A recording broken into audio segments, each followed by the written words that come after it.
Hello friends, December 7, 2024 இன்றைய தங்கம் மற்றும் வெள்ளியின் விலையை பற்றி பார்க்கலாம். முதலில் வெள்ளியின் விலையை பற்றி பார்க்கலாம். நேற்று ஒரு கிராம் 101 ரூபாயாக இருந்த வெள்ளியின் விலை இன்று கிராமிற்கு 1 ரூபாயும் 10 கிராமிற்கு 10 ரூபாயும் குறைந்துள்ளது. அதன்படி இன்று ஒரு கிராம் 100 ரூபாய்க்கும் 10 கிராம் 1000 ரூபாய்க்கும் 1 கிலோ 1 லட்சம் ரூபாய்க்கும் விற்பனையாகி வருகின்றது. அடுத்து 24 கேரட் ஆபரண தங்கத்தின் விலையை பற்றி பார்க்கலாம். இன்று தங்கத்தின் விலையில் எந்த மாற்றமும் இல்லை. ஒரு கிராம் 7764 ரூபாய்க்கும் 8 கிராம் 62,112 ரூபாய்க்கும் 10 கிராம் 77,640 ரூபாய்க்கும் விற்பனையாகி வருகின்றது.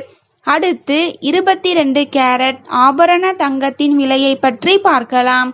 இன்று தங்கத்தின் விலையில் எந்த மாற்றமும் இல்லை. ஒரு கிராம் 7,115 ரூபாய்க்கும் 8 கிராம் 56,920 ரூபாய்க்கும் 10 கிராம் 71,150 ரூபாய்க்கும் விற்பனையாகி வருகின்றது. தேங்க்யூ ஃபார் வாட்சிங்.